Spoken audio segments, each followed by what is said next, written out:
Number one. Are you ready? Are you ready?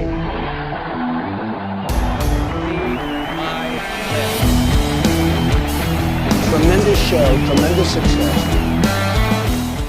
Hello everyone, Mark the Statman Skevich, Real Fans, Real Talk, alongside former NBA great John Wallace. Thank you for coming on to the program, John. Thanks for having me, man. I really appreciate it. Well, we definitely appreciate you coming out here to the 50th anniversary of Rucker Park and help train some of the kids at an early age. Now, how early of an age did you start falling in love with the sport of basketball, John? Well, my first love was actually football. I did a lot of football and boxing coming up. That makes two of us. Yeah, I didn't start basketball till 8th grade. So I was always an athlete, but I was more so football, boxing. Then my height and size kind of steered me towards going into basketball, and being competitive guy that I am, I wasn't that good, but I couldn't accept being, not the best in my neighborhood. So I always strove to be the best in my neighborhood, then the best in the state, then the best in the country. So that's kind of like how my progression went. Yeah, well, we heard Vin talk about work ethic and how important work ethic is for these kids in order to be great. You obviously played in Syracuse, which is kind of like a local New York team, and then eventually ended up playing for the Knicks. What was it like playing for the Knicks after playing for Syracuse and kind of having like the local fans from Syracuse rooting you on? Oh, man, it was a dream come true. To be, 4 years at Syracuse, and to go and get drafted by the Knicks was, the greatest achievement of my life. And to still be a part of the Knicks organization, it's a cliche, but it's true. Once a Knick, always a Knick. And, it's like the things that the Knicks do in the community, and I'm not just saying it because I work for the Knicks, but the Knicks are in the community like 365 days, all day, every day. It's near and dear to the Knicks' heart, my heart, with Chase and the Knicks. It's just an incredible thing. They're always constantly doing stuff in the neighborhoods.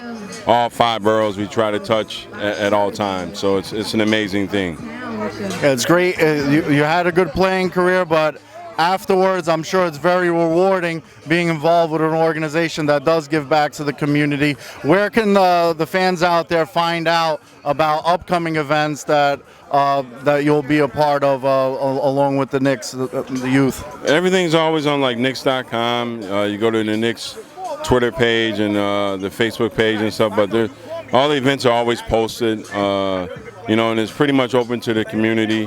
Depending on which community we're in, it's always open. It's no charge. The only thing we charge is you come in, you listen to the instructions of the counselors that we have, and you work hard. Now, a lot of these kids, their favorite players, Steph Curry, LeBron James, Kevin Durant, you name it. You, growing up, when you did start getting into basketball, did you have a favorite player? Patrick Ewing and Bernard King. I was a Knick guy. That's my guy right there. Though Patrick Ewing, definitely my favorite all time, so I could definitely relate to that.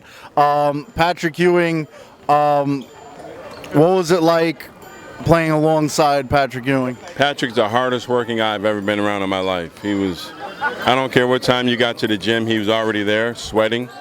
Even when you try to say, I'm going to beat him there the next day, it just never happened. That guy worked so hard. He maximized all his potential, and it was an honor and a privilege to play alongside him. What was some of the highlights of your career, of your NBA career? What were some of your favorite moments? First of all, just coming in with the Knicks, I was around a bunch of consummate pros who really taught me not just stuff about basketball, but life away from basketball, and how to have longevity in the game and what work really is about. And just showing you all the right things that you can do to prolong your career. And I was very receptive to everything they told me, and I applied it to my life. So I'm very thankful. All right, and Rucker Park obviously has a lot of history. Do you have any favorite memories as far as the history of Rucker Park?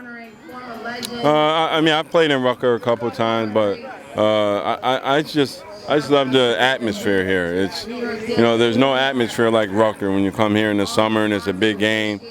The stands are filled. People are standing on the sideline. You can almost get tripped by guys, but that's the environment you want. I love it. All right. Of course, you got to play at the Garden, the mecca of basketball. Rucker Park, its own aura in itself. So it's great to see you here at the 50th anniversary of Rucker, out here helping the kids. Thank you for coming on Real Fans Real Talk, and thank you for being a part of the community and giving back to the community, John. Thanks so much, man. I appreciate it. Tremendous show, tremendous success.